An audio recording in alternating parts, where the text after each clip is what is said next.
दिल्ली में बढ़ते प्रदूषण को देखते हुए दिल्ली के पर्यावरण मंत्री ने एक सख्त आदेश दिए और उन्होंने यह भी आदेश दिया कि दिल्ली के अंदर वैसे कॉमर्शियल व्हीकल जो कंस्ट्रक्शन मटेरियल लेके आ रहे हैं उनकी एंट्री नहीं होगी। अब समझने वाली बात है कि सरकार चाहे राज्य की हो चाहे केंद्र की, दोनों लगातार कोशिश कर रही है, लेकिन दिल्ली में प्रदूषण में कोई सुधार नहीं हो रही है। यहाँ तक कि स्थिति बद से बदतर होती जा रही है। कई पेरेंट्स ने बाकायदा सोशल मीडिया पे गुहार लगाए हैं कि उनके बच्चों को, खास करके वैसे पेरेंट्स और बच्चे जिनको सांस से संबंधित बीमारियां हैं, उनके लिए स्थिति तो काफ़ी चिंताजनक हो गई। यहाँ तक कि मेडिकल एक्सपर्ट्स भी अब मानने लगे हैं कि दिल्ली एनसीआर रहने के अनुकूल बिल्कुल नहीं है। आखिर दिल्ली की ये दुर्दशा के लिए कौन जिम्मेदार है? ना आज की सरकार जिम्मेदार है और ना कल की सरकार जिम्मेदार थी। समझने वाली बात है कि इस पूरे पॉल्यूशन में हम सब जिम्मेवार हैं। हम दोष सरकार को देते हैं। मैं एक छोटा सा उदाहरण बताता हूँ। दिल्ली के लगभग सभी घरों में मिनिमम 2 गाड़ियाँ हैं। कई घर ऐसे हैं जहाँ पे 5 से अधिक गाड़ियाँ हैं, चाहे उनके पास पार्किंग हो या ना हो। हर घर में मिनिमम 2 एयर कंडीशंस हैं, हर घर में टेलीविज़न है, हर घर में फ्रीज है, रेफ्रिजरेटर है। जितने भी इलेक्ट्रॉनिक गैजेट्स हैं जो इन्वायरमेंट को पोल्यूट कर सकते हैं, सारे लग्जूरियस फैसिलिटीज़ हर व्यक्ति के पास है।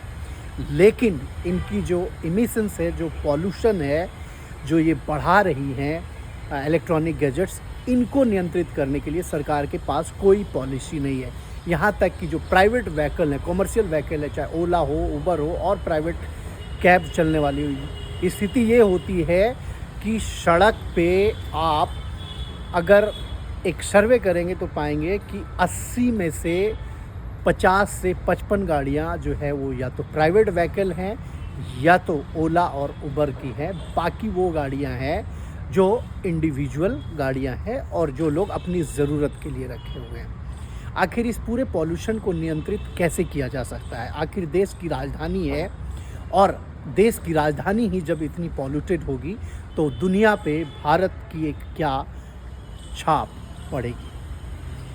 हमने दिल्ली एनसीआर को एक कंस्ट्रक्शन इलाका बना दिया है। पूरे एनसीआर के आप किसी भी इलाके में जाए, हर जगह डिगिंग होती है, वहाँ पे धूल, कंकड़, पत्थर, कंस्ट्रक्शन ही कंस्ट्रक्शन, इस पे कोई नियंत्रण नहीं है। और यहाँ तक कि सरकारें डिसेंट्रलाइजेशन पे कोई पॉलिसी नहीं बनाती है ताकि यहाँ से जो बेसिक एमिनिटीज़, जो बेसिक इंफ्रास्ट्रक्चर, जो बेसिक रिक्वायरमेंट के लिए पूरे देश की आबादी यहाँ दिल्ली एनसीआर में आ रही है, इनको वहीं पे क्यों ना रोका जाए। सरकारें केवल फोकस कर रही हैं, जो ब्यूरोक्रेट्स हैं, जो गवर्नमेंट है, चाहे जो भी हमारे जनप्रतिनिधि हैं, उनका एक ही फोकस होता है दिल्ली एनसीआर पे इन्वेस्टमेंट, दिल्ली एनसीआर पे इशारे। और इसी का परिणाम है, जब आप लॉ एंड ऑर्डर, देश की व्यवस्था को इम्प्रूव नहीं करेंगे पूरे देश में, तो लोग वैसी जगह पलायन करते हैं जहाँ पे उनको रोज़गार और सुरक्षा मिलती है। वही स्थिति हो गई है कि दिल्ली की, अगर आप दिल्ली के किसी भी सेंट्रल प्लेस पे खड़े हो जाए और वहाँ से 40 किलोमीटर आप किसी भी कोने में जाएंगे तो दिल्ली ख़त्म हो जाती है।